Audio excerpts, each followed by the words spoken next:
Good evening and welcome to the 105th Telephone Town Hall hosted by Representative Chrissy Houlahan. My name is Erin Cecil Smith and I'll be your moderator tonight. For those of you who have joined us before, welcome back. And if this is your first town hall with us, we are very glad to have you here. Before we begin, I want to explain briefly an important legal distinction. By law, Representative Houlahan may discuss only official congressional activities during our town hall. That means we cannot address anything related to political campaigns or political candidates. Put simply, we can talk about policies, but we cannot talk about politics. So we ask that you keep your questions focused on official business and the issues facing our community.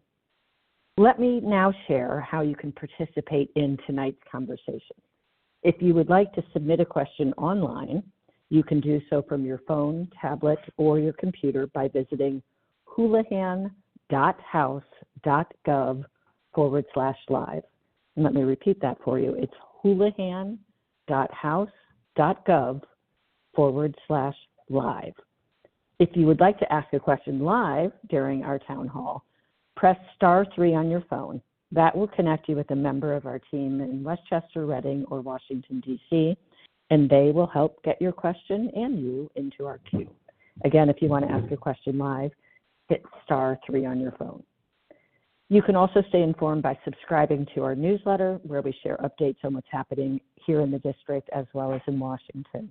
And to sign up for that, simply press *6, and you'll be asked to provide an email address to one of our staff members. And finally, if you don't already, we encourage you to follow Representative Houlahan on social media. You can find her on Facebook, X, Blue Sky, Instagram, and Threads, where you'll see regular updates and resources. And with that, it is my pleasure to introduce your host and Representative Chrissy Houlahan. Chrissy, take it away. Thank you, Erin, and just making sure that you can hear me okay. I sure can. Excellent, excellent. And hi, everyone, and thank you again for joining us. As Erin said, this is our 105th town hall, and as you might recall, we move those town halls around our community, and some of them are in person and some of them are by phone. Many of them are at different times of day and night and during different weeks of the days of the week as well. And each time, primarily, we talk about something that's affecting every family in our community, a specific topic. This week's topic is going to be about the cost of living and affordability in our community and across America as well. So I wanted to start, as I usually do, with a little bit of a preamble, talking about the major driver of rising prices that many families are feeling but aren't necessarily always able to connect the dots on, and that is the new President Trump's 2025 tariffs. Tariffs are taxes, full stop, on imported goods, and economists across our political spectrum, regardless of their political affiliation, believe that these costs are paid overwhelmingly by the American consumer themselves, not by foreign companies. Largely, these tariffs are passed along to the consumer themselves.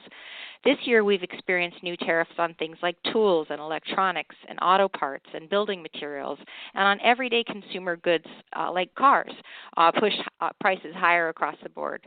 Analysts have found that a lot of wholesalers and retailers have already raised prices almost immediately after tariffs took effect. Some honestly tried to hold back as long as they could, but what we saw is in the fall time frame, those prices were eventually raised and passed on to the consumer themselves. So as a result, American families have been paying about $159 billion, all of us, from February through November, which translates to around $1,200 per household in additional fees or additional costs to our household. And this data comes to us from the Joint Economic Committee and Treasury analyses. The Federal Reserve Chair has also said that this year's inflation overshoot, which is about 2% higher than the target, is driven primarily by these tariffs. So this is, in fact, what we would consider to be a hidden tax. It's applied at a time when families really can't afford it, full stop, and unfortunately, it's a time when we are celebrating the holidays as well. So at the same time, many households are under a lot of strain for lots of other reasons not related to tariffs. Americans now carry record levels of household debt, with a lot of families that are relying on their credit cards to cover basic necessities. And even as inflation has moderated, as we know from its peak, prices remain very high on things that we absolutely have to have, like groceries or utilities or childcare and other essentials that are just part of everybody's everyday budget. Housing is another layer to this challenge. We could have a whole hour-long conversation and more on housing. Rents have risen much faster than wages have, so rents are higher than the wages that we are earning since before the pandemic. And the typical renter now is spending an estimated 30% of their income on their rent alone. And as you may know from growing up, that's what you're supposed to budget for. What's considered to be affordable is no more than 30% of your income. So that leaves with families without very little choice and very little room for savings for things like emergencies. And we also mentioned earlier things like the cost of child care, the cost of elder care, the cost of health care are all on top of all of the types of costs that we've just outlined here. So this all rolls into what we would normally term as being affordability or somebody's basic household budget. And we know that these are enormously pressure-filled expenses. We know that these pressures on families and on individuals will affect individual and family mental health as well.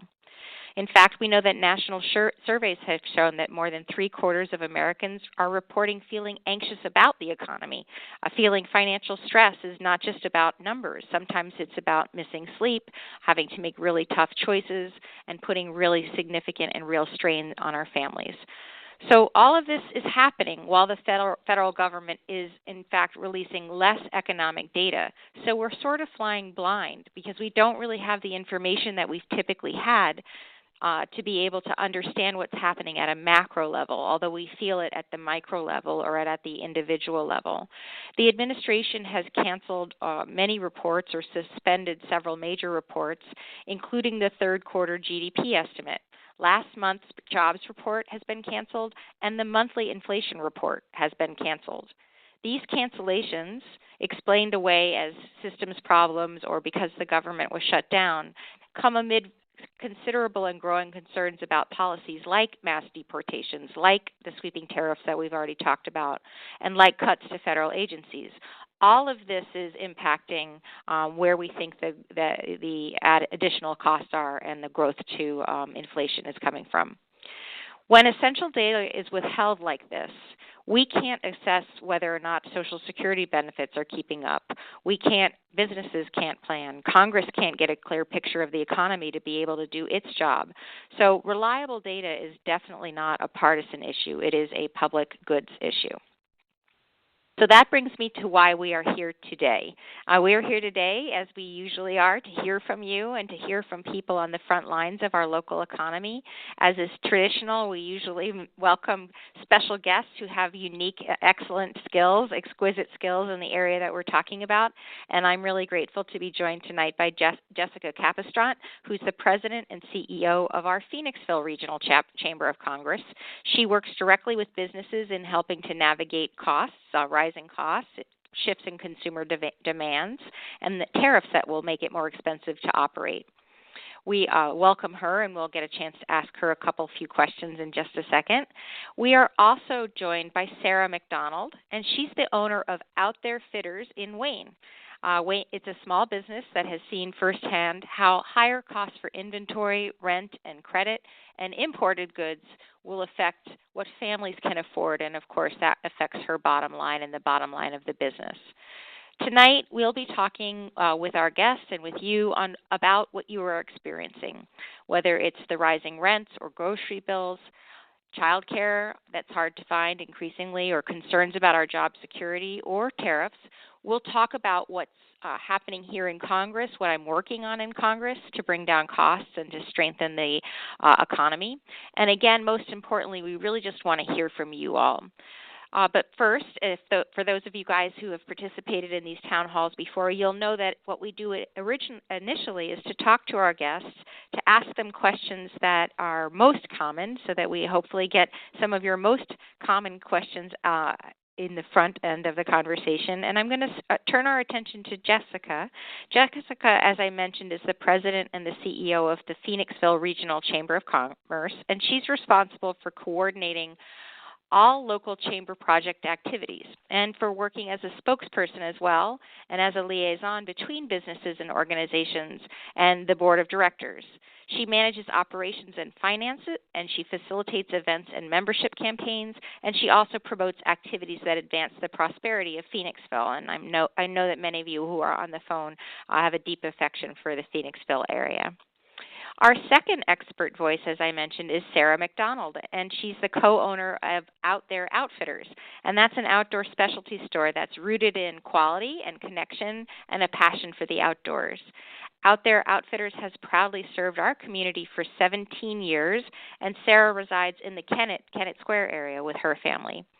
Beyond her work in retail, Sarah has spent the last 2 years actively advocating for small businesses at the local and the national level. In fact, her efforts have taken her to Washington, where she has met with U.S. senators and with representatives to champion the needs and the concerns of independent retailers and small businesses alike. So with a blend of entrepreneurial experience and civic engagement, Sarah is perfect for this conversation so that we can learn and understand more what's happening across the small business landscape. So with that, I again welcome my amazing special guests, Jessica and Sarah. First, if it's all right, Jessica, I'd love to ask you a quick question. As I mentioned, Phoenixville is a really cool and vibrant community. Lots and lots of small businesses and restaurants. I spend a lot of time in the area myself personally, but it hasn't always, as many of us who've been around for a while, looked like it does currently. Your chamber is right at the heart of Phoenixville's transformation over the years, and if you wouldn't mind in the beginning of our conversation talking a little bit about how you think the chamber has helped support the growth that we've all seen and helped shape Phoenixville into the thriving small town that it is now. Thank you so much, Chrissy. Thank you to you and your team, and to Erin for having us this evening. Sarah, it's a pleasure to be on here with you as well. I will directly answer the question of, how has this transformation happened? Really, it's a lot of people for a long time, and it's been a lot of work. It has taken loads of collaboration, and I think Phoenixville has been and continues to be proof that collaboration does take you very far. Our community has also had so many wonderful accolades, and we love to point to those, but we also always have work to do. The work is never really done. And I think that there are many people who have had that mindset, and when the mindset isn't there, that we've got to work towards that.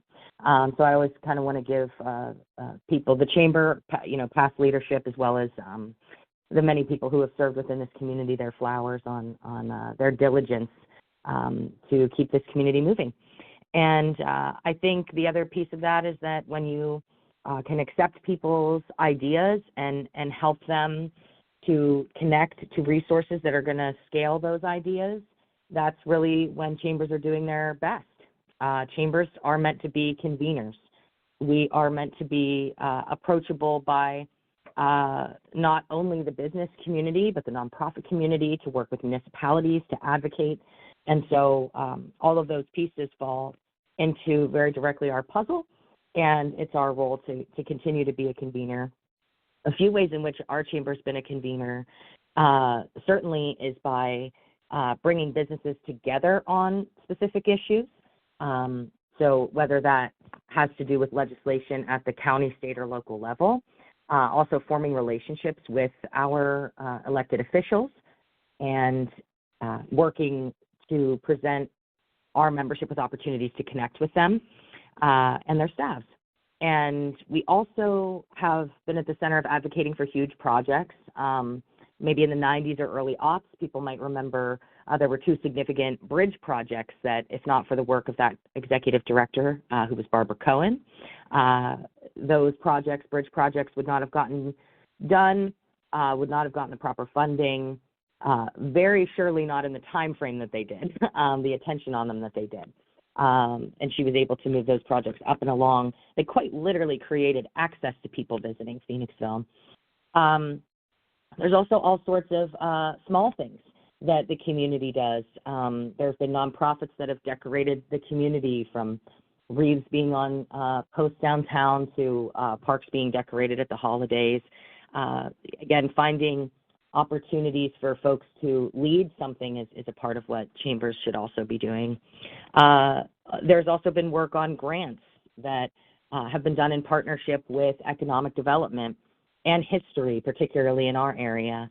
And that's really important to, again, lean on those relationships through advocacy that you have formed to help direct money towards your communities. That's really what it's all about. Having good projects and having the right people to talk to can really get you a very far way. Events were a big part of the landscape when I came into my role. I had found that many people had kind of written off Phoenixville for the time that it was not feeling so quintessential and charming. And so we developed a series of large-scale events that would bring people back to Phoenixville. We had to give them a reason to come. And events were really a catalyst for us on that. We would draw, First Fridays, we're drawing thousands of people when they started just because it was different. And those have scaled up to well over 10,000 visitors very consistently. We had created a food truck festival at one time that was very consistently bringing over 35,000 people into our downtown. So events have been a huge part of that landscape. And then also you have to consider just the decency and the morality and what it takes to build a community. And that is a lot of it. It's a lot of putting your ego to the side. There have been groups like Phoenixville First, which the Chamber's been a part of, and our municipality locally, hyper-locally that we exist in, which is the borough of Phoenixville, as well as other organizations over time that, again, can just be a catalyst of connection to help move projects or events along. But ultimately, people like landlords also need to be at the table on that. And so historically, these communities that in the 1950s and 60s might have had the property owner was also the business owner, that is less and less. We find that less and less now. However, landlords certainly can lean and should consider the morality of supporting small businesses over big box stores. But the numbers are there from an economic standpoint as well that make sense for them. And there is an economic power to small businesses being within your community, consistently employing folks and growing as the community changes. You do want to still see growth in your business community, sort of regardless of these external impacts. But there are certainly factors that make that more challenging. And so the more connected you are, the better. Thanks, Jessica. And I can attest to the vibrancy that is Phoenixville, and the real commitment of the community to one another is something that's really to be lauded and to be modeled. A lot of times I travel to other parts of our community and always recommend that people take a stop there and visit with people, because I think there's a unique sense of purpose and community there. And we're going to now move over to talk to Sarah a little. And as I mentioned, Sarah has a really deep and interesting background in retail, and I share that common bond with her. And I know how hard retail is, even in the best of times. We've been, working hard throughout. You have been working hard throughout a lot of period that has not been very good. As an example, the 2007 crisis and, of course, the pandemic. Every time there's a high and low, there are things that you learn and that you have to overcome, especially in retail.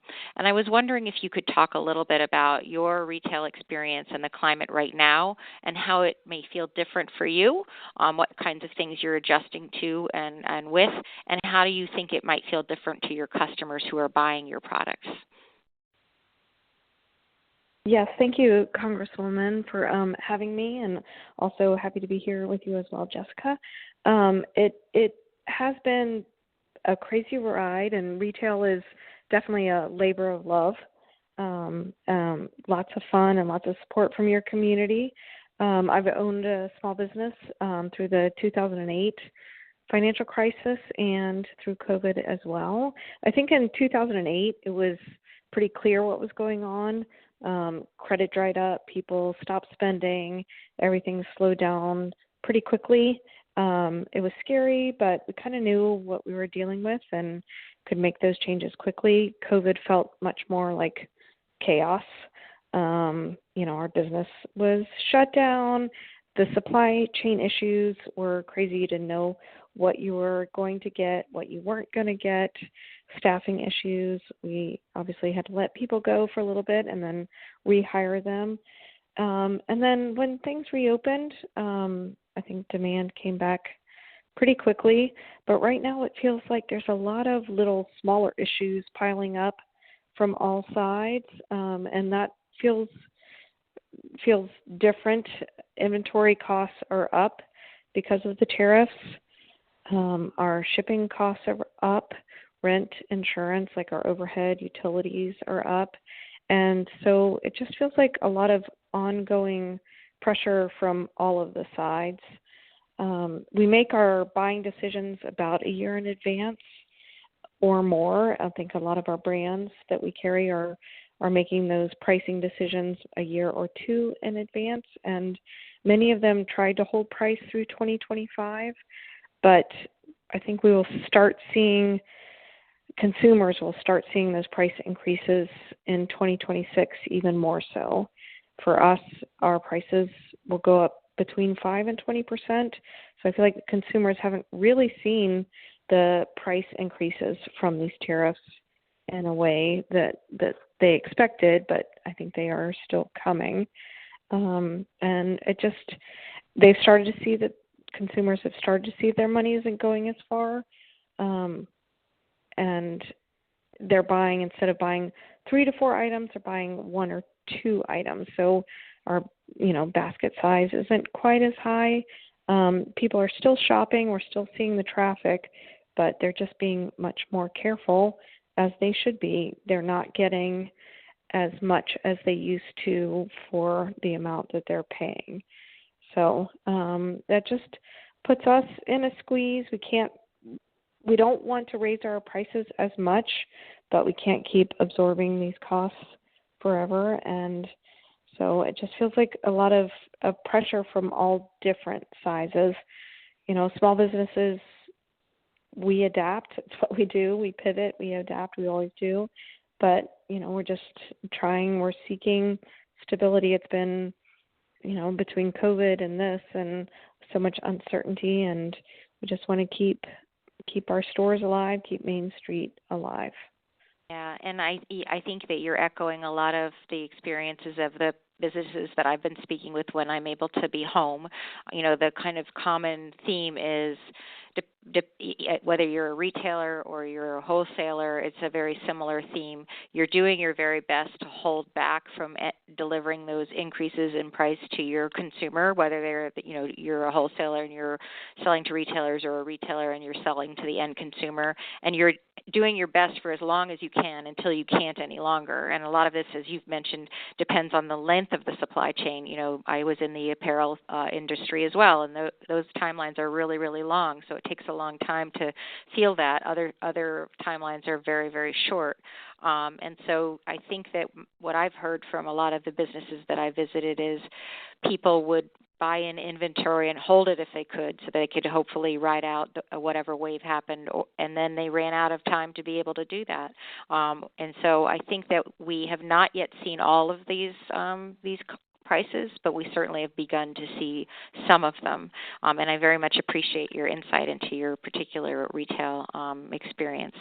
I'm going to move to a question to Jessica. We have been putting a large emphasis on tariffs, but as we know, the cost of everything costs more because of a lot of everything. As an example, we have the mushroom industry in our region, and if you can't find labor, the price of mushrooms goes up. In our area in Phoenixville, Jessica, my understanding is that rising housing costs and commercial rents are also affecting local businesses and workforce recruitment and retention and the ability to grow. Would you be able to tell us a little bit about the rising cost of housing and rent as it reflects on our economy? Yeah, so it's such a big question. Ultimately, It's big because affordable housing loops into economic development, and it loops into transportation, and it loops into childcare. It's sort of a really, it feels insurmountable, I think, for many when you look at it. But the point is, again, we have to get back to what practical regulation and when does it reach a point that it is just, quite frankly, no longer possible to uphold. I think where I like to start is understanding, the buzzword, of course, being used here, affordable housing, as the topic. We really need to understand what it is. So affordable housing is not only through the lens of Section 8 housing. This is still something that we experience in conversation a lot. And by the way, there's a lot to say surrounding that as well. Housing, regardless of income status, is an important component to having a successful community. And the affordable housing, though, that many of us are referencing when we talk about it as an economic issue is really workforce housing. And workforce housing affects you. It is your neighbors. It's maybe a single parent that lives in your neighborhood and has 2 children and has a job at a hospital or in nursing or as a firefighter.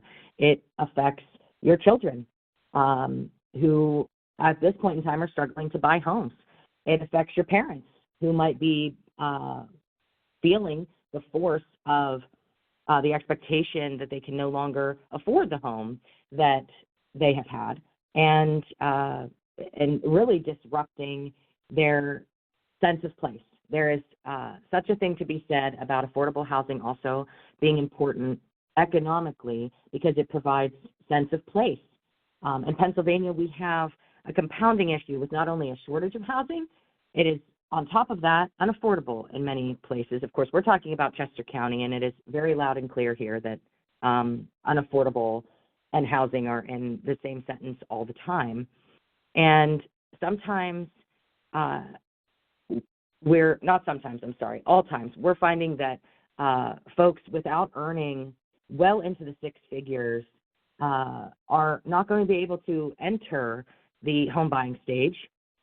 And for folks to stay in a home that you own based on the cost of taxes, based on the cost of the other costs of living that surround you staying there on a limited income. Again, these are all factors that are either debilitating or are really raising a lot of barriers. When it comes to folks considering I have a business and why does affordable housing matter to me, your employees generally want to be pretty close to home. There might be some who don't mind listening to an audiobook on the commute home, but generally speaking, people don't wish to sit in long traffic or have very long commutes. And if we don't foster sensible development in communities when it comes to housing, eventually folks are stuck. They are without dollars to meet these rising rents and the cost, again, to upkeep their home. Within an economy, as we all know, there's only so much money to go around. So there's the good and bad of that. There's X amount of dollars to go around. And so this is another reason you would care, is you want to be able to ultimately bring in new talent and also have the ability to keep them in place. And the dollars on that need to make sense. And when it comes to, owning a small business, for example, within a community, you may have 5 or 10 employees. Some of our, retail shops, that's the range that they are within. And when you typically look around at these staffs, they're local people. These are not people who are going to drive, an hour to get to a retail position necessarily. And it just makes absolutely no development sense to have a community in which your own employee base cannot afford to live. And this really speaks to the stability comment that Sarah had made, that there has to be some stability within your community, and affordable housing is part of that fabric. 100%. Yeah, and I think that one of the things that we're trying to do here in Washington, or at least we have historically tried to do in Washington, and unfortunately some of that effort has been undone, is exactly what you're talking about in Chester County and to some degree in Berks County. It's very, very hard to find housing that is affordable for sort of a middle income, as you mentioned, a nurse or a teacher or anybody who is part of the service economy. And so there was legislation in the Infrastructure and Jobs Act and legislation in the Inflation Reduction Act passed a couple of years ago that addressed a lot of these issues and would have been very helpful for places like Chester County, putting housing near transit hubs so that people could get to and from their jobs, making sure that we had roads that were well built so that we could, again, get to and from jobs, making sure that we had the energy that we needed to be able to do all of that and to be able to have the equipment as well to build and the workforce to build all of the homes that need to be built, because we do really need to build many of them. And unfortunately, a lot of that was clawed back in this current administration, and so we never got to see what would have happened, what could have happened. I speak a lot in the Morgantown area. There's a big place that could really use some housing in between Reading and, of course, Westchester, and there's a lot of people who would very much like to be able to transit between those two spaces and work in between those two spaces, but there's just not places for them to afford to be. And so we have a lot of work cut out for us at the federal level, of course, but also at the state and local area level too. Unfortunately, we're kind of running shorter on time than I anticipated, and so what I'd like to do is hand our conversation back over to Erin to remind us how to ask questions so people in our audience can ask questions of me or our guests. And thanks so much, you two, for contributing. Chrissy, thank you. And a special thanks for those folks who are waiting to go live.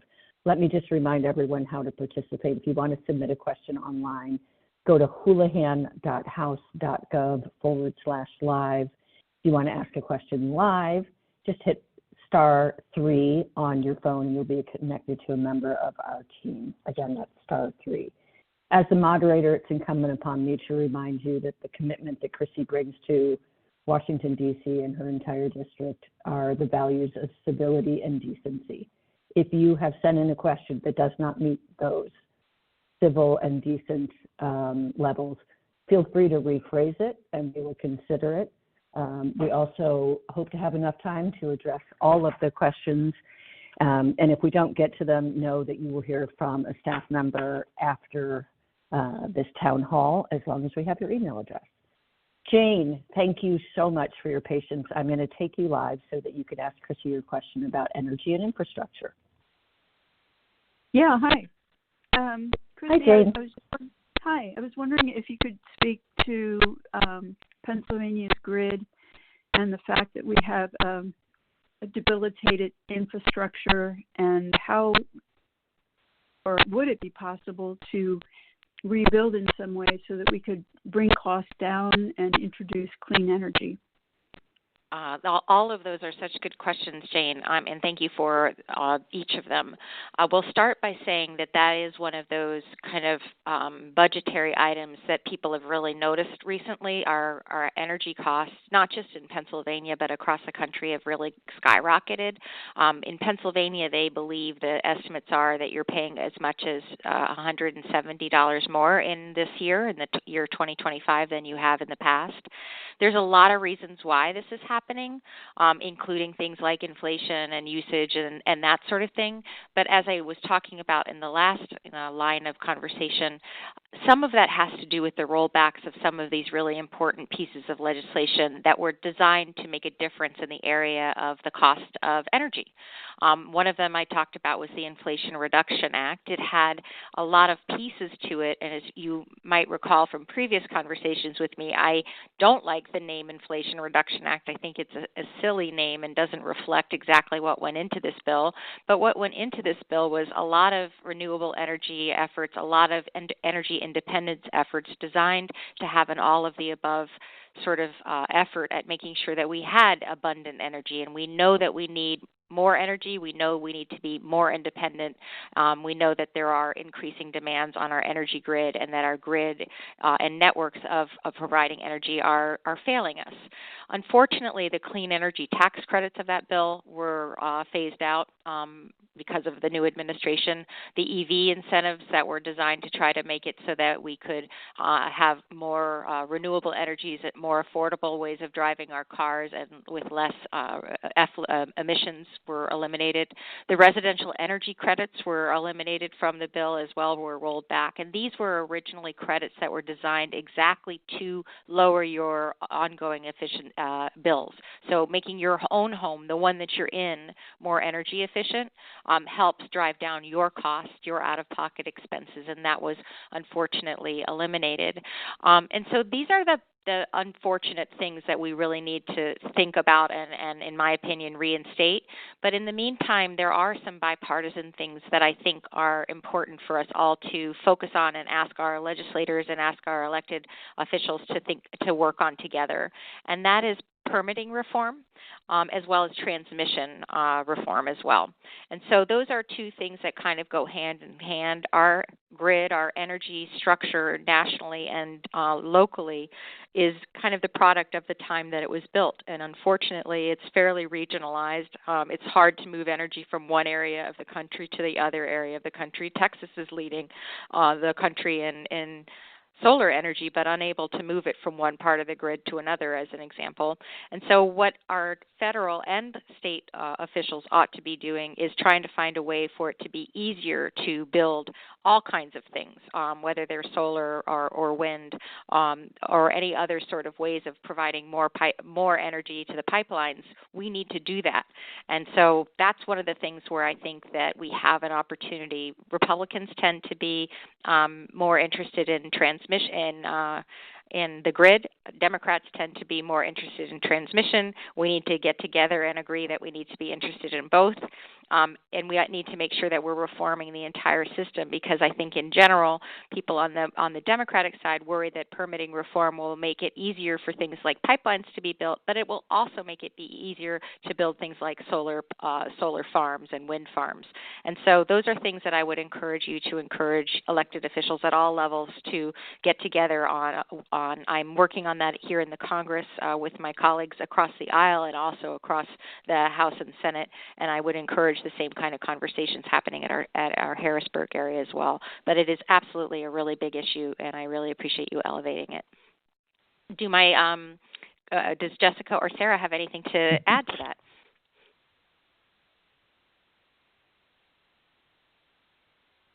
I do not. Well stated, and again, these continue to be interweaving issues for sure. Well, let's go on to Erin and see if we've got other questions. We do, and I'm going to send this question Sarah's way, because she is seeing every day up close and personal consumer behavior and how the economy is working for and against us. Juan asks a question, and I need to rephrase this a little bit, so I hope I get it right. He says, tariffs have not increased the cost of living significantly to consumers because consumer basket items are exempt from tariffs. He may be referring to the late November exemptions that the Trump administration made to things like coffee, tea, beef, some of the grocery items that were really causing people some concern and despair when they were at the grocery store. But Sarah, can you talk about consumer basket items and tariffs, and again, remind us as you are seeing the holiday season shopping, how tariffs are impacting us today and what we can actually expect to happen down the road? Absolutely. And, in just to specify, the retail that I do is clothing, those kinds of things. And so what we're seeing is that our prices are going up about between 5 and 20% per item. And just as a small locally owned business, we try to compete and stay competitive with some of the bigger box stores, that kind of thing, which is hard to do because those bigger box stores can spread out their expenses across a lot of different products, whereas we have fewer products in, so obviously our costs go up a little bit more per product. We buy in smaller quantities. We have a little bit limited leverage. And so those effects really are that our profitability can change overnight. So while you could see, some prices not going up on just regular consumer goods, for us and the products that we carry, our prices are increasing at what I think is a significant amount. And so people are buying a little bit less and, choosing to make, having smaller basket sizes, that kind of thing for the products that they're buying. Thank you, Sarah. I appreciate that.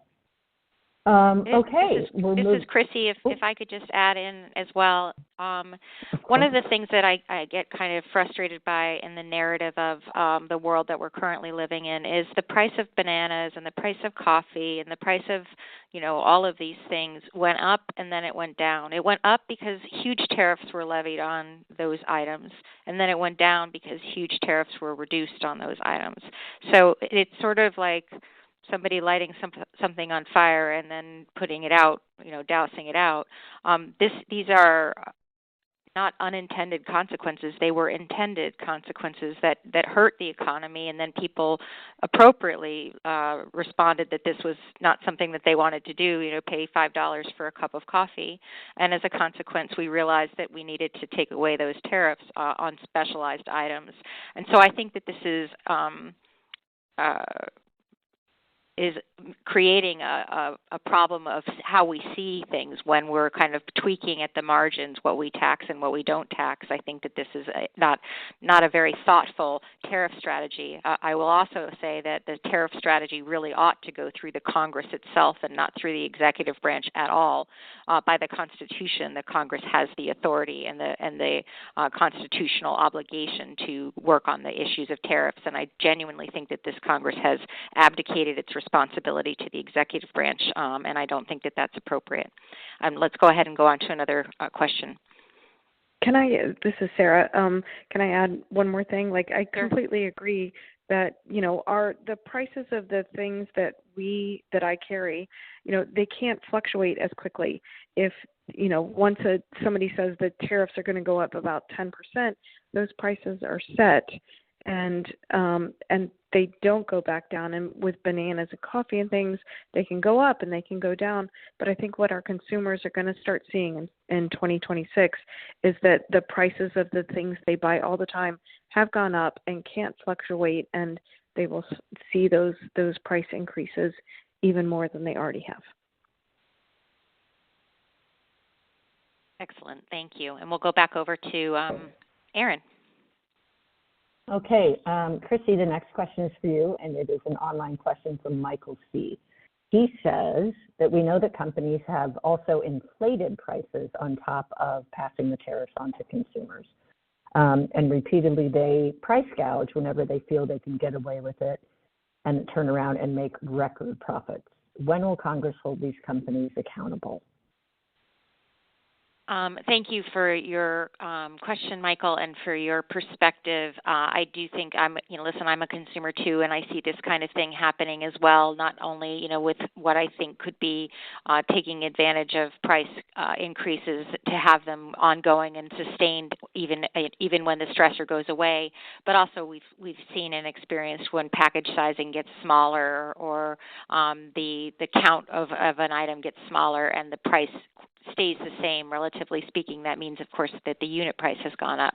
Unfortunately, this is another source of frustration here in Washington because we really do have some very good opportunities here in Washington, D.C. as a Congress to address this issue of affordability, to address the issue of price gouging, but unfortunately those things are not happening in Congress, and I'll just give you a little perspective right now. We are in month 11 of a 24-month Congress. We voted on just a couple hundred pieces of legislation, and I will categorically say very few, maybe in the handful, have had anything to do with the economy. Today, as an example, we are voting on bills to remove the gray wolf from the Endangered Species Act, and a variety of other issues that have to do with tackling the environment, but not a thing this week is particularly on the affordability issue.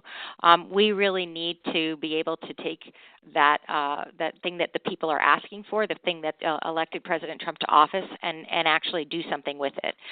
If you will indulge me, I will ask you who are on the line, when you get an opportunity to take a look online, we've taken an effort to try to look at what we would be able to do if we were in the majority to be able to address this issue of price gouging and of pricing. And a lot of it is things that we've already talked about this conversation. Of course, one is to lower the cost of housing. Our guests have done a really good job of explaining why that would affect the price of something that you buy. We've talked as well about lowering the cost of gas and electricity. That could involve things like restoring tax credits. It does and should involve things like the reinstating the LIHEAP program that allows people to be able to afford heat that can't. We've also talked a little bit about the lower cost of health care. That's something that, of course, drives the cost of everything and of course, stresses people out. And again, you will see this Congress leave at the end of the week having not done anything on the very, very pressing issue of the cost of health care. And the last thing that I would suggest that I believe is also already on my website about addressing this issue of affordability and pricing is that we very much still need to address this issue of our national debt. I'm in the minority in terms of Democrats and Republicans who would like to have an active conversation about that. When Speaker McCarthy was in office, he was asking for a commission on this. I supported him in that requirement or that request. We do need to kind of look at this squarely and figure out where we're spending money and be more responsible to the American people on that area, and I believe that will help us in terms of the affordability issue as well. I really do appreciate your question. I absolutely hear you on the price gouging and believe it to be a real issue, and I really think that we need to, as a Congress, be more responsive to the people and stop screwing around with bills that don't mean anything to people. Thank you, Chrissy. Okay, we're going to go to our next question, and this is for all three of you. Jennifer in Kennett Square says, I got a notice that my healthcare premiums are going up significantly month to month. What is Congress doing to make healthcare more affordable for people who need it? And Jessica and Sarah, we'd love to have your insight on this about the difficulties that small business owners may face in supplying healthcare for their employees. Chrissy, why don't you start? Sure, yeah, I'll start. You're absolutely right. This was kind of the reason that we went through the shutdown in the last month and a half or so, was that we very much wanted to elevate the urgency with which we needed to address the fact that in another 5 or so days, the cost of health care for millions and millions of Americans will go up significantly. And I'm speaking specifically to the people who are on the Affordable Care Act or the Obamacare, however one chooses to describe it, who were able to avail themselves of tax credits during the COVID era. Those tax credits are expiring. The proposal from the Democratic side is that we continue those tax credits. The proposal from the Republican side was introduced on Friday evening. It is 1,000-something pages long, and apparently we will be voting on it tomorrow. I've been trying to figure out which way is up on it to see if it has any true effect on the cost of health care. But what I have established is that it doesn't affect any of these issues that we're having with the millions of people who are on the Affordable Care Act, and that is something that's urgent and urgently needs to be addressed. I've signed on to several bipartisan discharge petitions. You may have read about discharge petitions recently. They have apparently become the only vehicle that actually is working here to get anything done and through. This mechanism is when enough people, 218 people, kind of go over the Speaker of the House's head and say it's an important enough issue that they want to vote on it. If we get to 218 people on the 3 discharge petitions that are circulating right now to extend the Affordable Care Act tax credits, we will force a vote on that. And so I'm hopeful that anything could happen here in the last several days of this Congress this year. We might be able to get that done. I think also importantly for people to know, it's not just going to affect people who are on the Affordable Care Act. It affects everybody who's on any sort of health care because many of the hospitals will be under enormous pressure in terms of their economic livelihood. They will no longer be able to balance their books, so to speak, with people who are on the Affordable Care Act because they'll fall off of it, no longer be able to balance their books with people who are being able to use things like Medicaid, Medicare, because in the most recent bill that was passed in July, a lot of people will be falling off of that as well. And so the pricing and profitability of hospitals will be affected, and we will start seeing hospitals go out of business themselves, which we've already started to see in southern Chester County. So this is an urgent issue. It's something that affects every single family, and I'm really, really hopeful that we find our way to sanity over the next several days to be able to extend these tax credits. I really, really am hopeful that we'll be able to figure out a way to protect people from what I think are pretty draconian cuts to Medicare and Medicaid that are coming up on them. And this is something that I know affects small businesses and that I know affects families because it affects my own family and my own kids. I'd be happy to turn it over to Jessica and Sarah for some perspectives on businesses as well. This is Sarah, and I know that the affordable coverage really helps attract and retain our employees, and that's a huge benefit that we can offer, and it's a priority for us. Those rising costs just make it harder for us. I mean, obviously, increase our prices, and as I talked about before, it's just like we're feeling pressure from a lot of different places, and that's just one other place that we're feeling the pressure. So that coverage really helps us retain our employees. Yeah. Yeah, I'll just quickly support, just quickly supporting that comment and saying what Sarah mentioned about attracting and retention.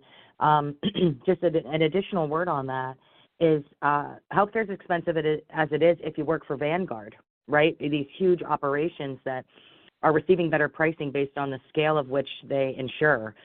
When you look at a small business who's insuring 10 to 20 people or literally trying to insure 2 or 3, those costs become insurmountable. So I just, want to mention that the scale here is also important. And we're seeing a lot of fragility in our hospitals. We have a healthcare system within our own community who very publicly is going through a series of significant layoffs and referencing costing. So it's a squeeze for sure. Yeah, I was meeting with the Mainline Health, the new Mainline Health CEO, and talking about the dynamics of the various places that they are overseeing and managing. The pressure on their ERs and on their kind of infrastructure is it's pretty damaging and something that's really worrisome. And as I've mentioned, we've already seen a couple of places down in our southern Chester County area have to fold. Luckily, we've been able to restore at least one of those and are continuing to work on helping in that particular area of southern Chester County. We will move to another question, I think. Chrissy, we have a question that's online. Rosie from Elverson says, I keep hearing people say that we should make more things here in America, that it would reduce prices and eliminate the need for tariffs. Honestly, I agree with that, but I also hear a lot of political finger pointing about who supports U.S. manufacturing and who doesn't. So my question is, what are Democrats actually doing to bring manufacturing back, and how can we do it in a way that lowers prices instead of increasing them? Thanks for what is a really interesting and sophisticated question. I think that when I'm traveling around our community, I get that same question in a variety of different ways posed to me, and it does. The answer is complicated. I think the biggest way to answer that question is, regardless of Democratic or Republican leanings, whether your political affiliation is R or D, the thing that markets like and that businesses like is stability and reliability. And the thing that we're doing, both sides, both Democrats and Republicans, all the administrations that I've watched go by, is that we're going back and forth, and we're constantly flip-flopping from one administration to the other about what we're doing. This particular administration, as I've mentioned, has done these really broad tariffs, and as I've mentioned, they're just not smart in the way they've been done. They're targeted.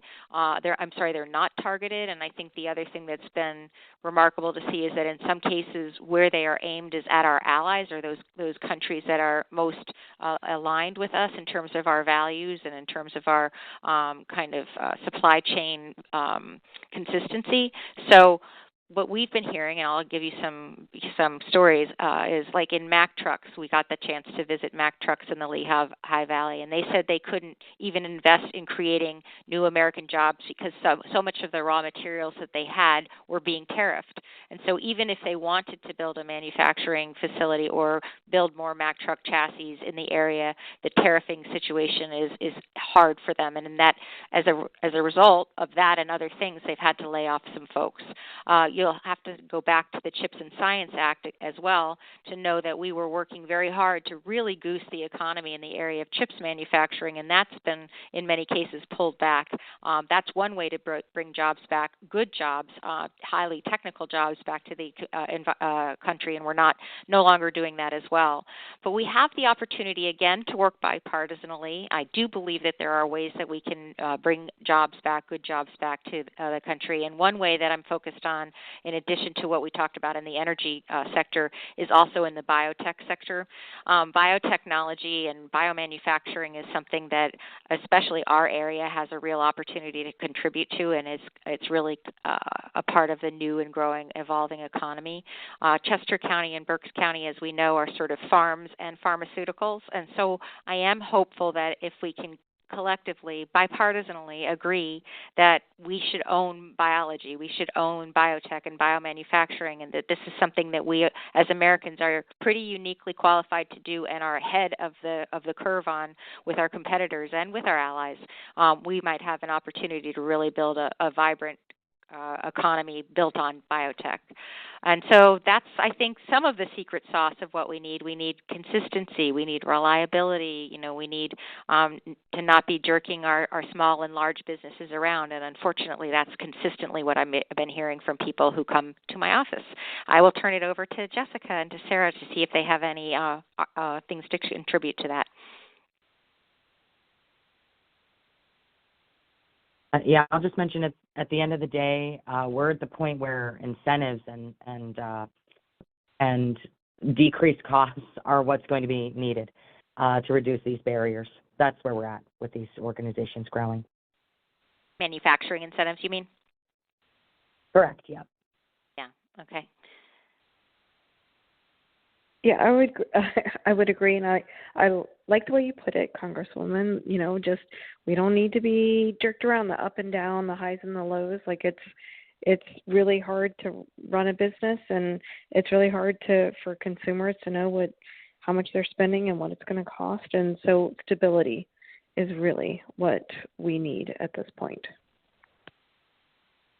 And this argues from a political perspective for sort of a pragmatic, moderate middle. And I think that one of the things that Washington needs to do a lot better job of is creating stable legislative solutions that aren't undone by the next person who comes into town. And that argues for a more active Congress, a more aggressive Congress, and one that doesn't sort of acquiesce to whomever the executive in the White House is. And that's unfortunately where we are. The Congress is increasingly weaker and weaker, allowing the executive branch to do more and more of the things that Congress should be doing. And when Congress does those things, it's almost by nature needs to be a pretty stable environment to be able to get something passed. As you've seen, it's pretty hard to get things through the House of Representatives and the Senate onto the president's desk for signature. But if we worked together in the middle more, which is a very uncommon thing, I think we could make that happen. Erin, any more questions? Chrissy, you are done with questions. So we are at 7:31, and I know you've got a few things that you want to say before we wrap. So I'm going to turn it back over to you. Yeah, and thanks very much, and thank you, Jessica and Sarah, for sharing all of your time and your experience. It's really important that when we have these conversations that we bring real-world folks from our community into the conversation. Thank you for those who are on the line, those of you who asked a question or who listened in or who just took an hour out of your time to try to be part of our community and part of the conversation. I'm very, very grateful. What we did here tonight really reflects what a lot of families and small businesses are feeling, and that is that the cost of living is continuing to increase. It is squeezing our budgets. It's making housing harder to afford. It's making small businesses face rising costs. And we did talk a lot about things like tariffs and that people are trying to figure out how to work incredibly hard to make ends meet despite the challenges that we are levying on them, in some cases literally. I also want to really acknowledge something that's very important. Behind every statistic that we talk about, and we've talked about many statistics tonight, there is a human story. And I think that's something that is valuable, is to balance the data with the actual people stories. There's somebody at home inevitably right now worrying about whether to pay for groceries or childcare, somebody trying to figure out whether or not they're going to be able to keep their doors open, whether they're going to stay, with their parents another month, somebody who's an older person figuring out where they can afford to live and to stay on a fixed income. So these are the kinds of stories that we hear all the time. Transparency and sharing of those stories is really, really important. I would encourage you guys who are on the line to share your stories. One of the things that's been very hard over the last 11 months, to be honest, is that a lot of people have shared the pain that they are experiencing, whether in their business environment or their home, but many of them are afraid to share these things publicly for concern for backlash and repercussions. And we all need to be able to speak out and speak up so that we can make a difference collectively. People like Jessica and Sarah are doing that. They are speaking up and out and making sure that people like me here in Washington are listening and understanding that. The call will end shortly, but the conversation clearly won't. I will encourage you, once again, as Erin has before, please do contact us, follow us on all of the social medias, and you'll be able to find those at our website, which is houlahan.house.gov. Again, it's Houlahan spelled strangely, HOULAHAN.house.gov. A reminder that we have an office in Westchester and in Reading. We also, of course, have an office here in Washington, D.C., where I'm speaking to you from, and we are very much open for business and here to help. Thank you once again for spending time with your evening with us tonight. I hope you and all of your loved ones have a safe evening and a great holiday season. Take care and happy holidays to you.